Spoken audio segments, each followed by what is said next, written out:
Hi everyone, मैं दिव्या। सुंदर, सुशील, संस्कारी, गोरी, छरहरी, कामकाजी, गृह कार्य दक्ष, कुल मिलाकर सर्वगुण संपन्न दिव्या। पर नहीं, मैं एक ऐसी शादी में फंसी हुई हूँ जो सोशली एक्सेप्टेबल है, जिसमें सोशल सैंक्शन पूरा मिला है। सोसाइटी कहेगी कि हाँ, शादी तो अक्सर कामकाजी महिलाओं की शादी तो ऐसी ही होती है कि उन्हें कॉम्प्रोमाइज करना पड़ता है, बैक सीट पे अपने करियर को रखना पड़ता है, ब्ला ब्ला ब्ला। और लेकिन फाइनेंशियल इंडिपेंडेंट होने के बावजूद ये शादी मेरे जीवन को दिन पर दिन मिजरेबल या दयनीय बना रही है। और इसका एहसास मुझे होता है अपने दोस्तों को देखकर और अपनी खुद की बहन को देखकर। उनकी सीमिंगली अनकन्वेंशनल बट खुशहाल जीवन को देखकर मैं एनवी करती हूँ। मेरी एक दोस्त है सृष्टि, सुंदर, सांवली, सलोनी, औसत कद काठी की। 25 साल से ही जैसा हर परिवार में, हर समाज में होता है, शादी का उस पर भयानक दबाव बनाता जा रहा था। पर वो कहती है कि वो खुदकिस्मत थी कि कोई भी उससे शादी करने को तैयार ही नहीं हुआ। उसके कदकाठी और उसके रंग रूप के कारण वो रिजेक्ट होती गई और आज 35 की है। और कहती है कि वो भगवान की लाख लाख शुक्रगुजार है, अपने इंडिपेंडेंस को, 9 to 5 जॉब को, योगा को, जुम्बा को, कंटेंट क्रिएशन को, कभी कभी कुछ डेट्स को, कुछ पार्टीज को खूब एंजॉय कर रही है। पर आप कहोगे कि अकेले रहना भी कोई रहना है? तो शादी हो तो बिल्कुल बरखा की तरह। बरखा जिसकी शादी हुई है विशाल से, और दोनों इंस्टा रेडी डिंग कपल्स हैं। डबल इनकम, नो किड्स, खूब सारा पैसा, खूब सारी मस्ती, ना बच्चे हैं ना उनकी ख्वाहिश। जीवन को भरपूर जीते हैं, घूमते फिरते हैं, बुआ ताई के तानों को छल्ला बनाकर उड़ा देते हैं। पर आप कहोगे कि जब शादी हो ही गई तो बच्चा होना ज़रूरी है। तो शादी हो, बच्चा हो तो बिल्कुल मेरे बहन जैसी हो।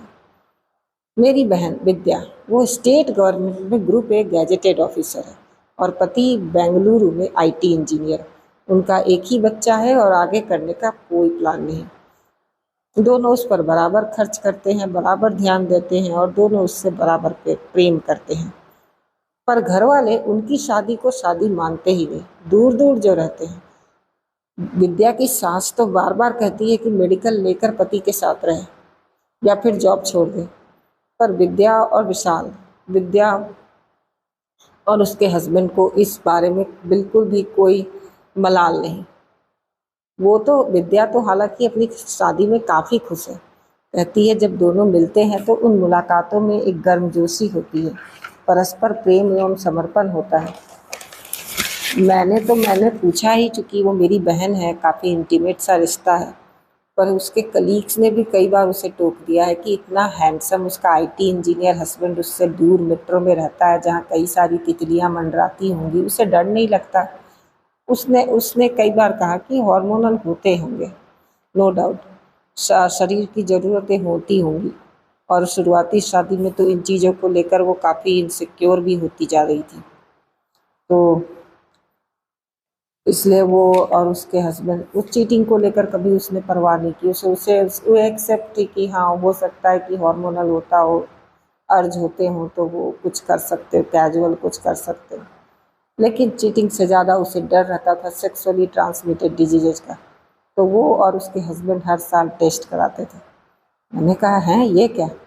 इससे तो पता चलता है कि शादी में कोई विश्वास का रिश्ता ही नहीं है। कितनी अजीब बात है, जब विश्वास ही नहीं है, एक दूसरे पे भरोसा ही नहीं है, तो शादी किस बात की? पर वो कहती है कि दुनिया जैसी चल रही है, बदल रही है दिन पर दिन, वैसी दिमाग को रखना होगा।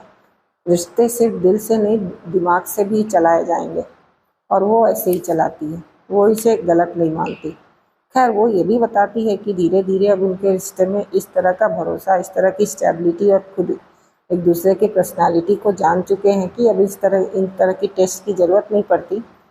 अब तो इंडिविजुअल इंडिपेंडेंस और फ्रीडम को वो इंजॉय करते हैं। ओकेजनली मिलते हैं तो सेक्स, लव, बातें, रातें सब कुछ होती है। बच्चा भी स्टेबल और खुशहाल होता है। उसका मानना है कि हर दिन साथ रहने, एक दूसरे को सूंघने, लड़ने, खून चूसने का कोई मतलब ही नहीं बनता। और ऐसा भी नहीं है कि मैं सिर्फ सिंगल, जो कब हमेशा सिंगल रह गई या जो किसी अच्छी शादी में है, उन्हीं महिलाओं की बात करूँगी। मैं बात करूँगी विनीता की भी, जो मेरी रेडियो जॉकी दोस्त है। डिवोर्सी है, सिंगल मॉम है, कभी कभी बेटी और अपने इमोशनल और फाइनेंशियल इनसिक्योरिटी को फील भी करती है, पर कहती है उस घुटन भरी एब्यूजिव शादी की तुलना में उसका यह फ्रीडम काफ़ी कीमती है। दुनिया कभी कभी उसे टोक देती है। Family functions, friends gathering, shopping mall, airports, restaurant में कई बार उसे अकेलापन, वल्नरेबिलिटी फील भी होता है, पर वो जानती है कि एक एब्यूजिव रिश्ते की तुलना में एक अनस्टेबल, अनप्रेडिक्टेबल, इनसिक्योर फ्रीडम कब काफ़ी अधिक कीमती है, जिसमें नार्सिसिस्ट हस्बैंड हर गलती पर उसकी ही दोष निकालता था। मुझे पता है कि आप इन सभी इंडिपेंडेंट, एम्पावर्ड महिलाओं के उदाहरण आपके नज़र में एक्सेप्शनल हैं, एबनॉर्मल हैं, और मेरी मिजरेबल शादी की कहानी जो आप सुनेंगे वो आपको भारतीय शादियों के रूल बुक माफिक लगेगी। खैर, फिर कभी। Thank you so much.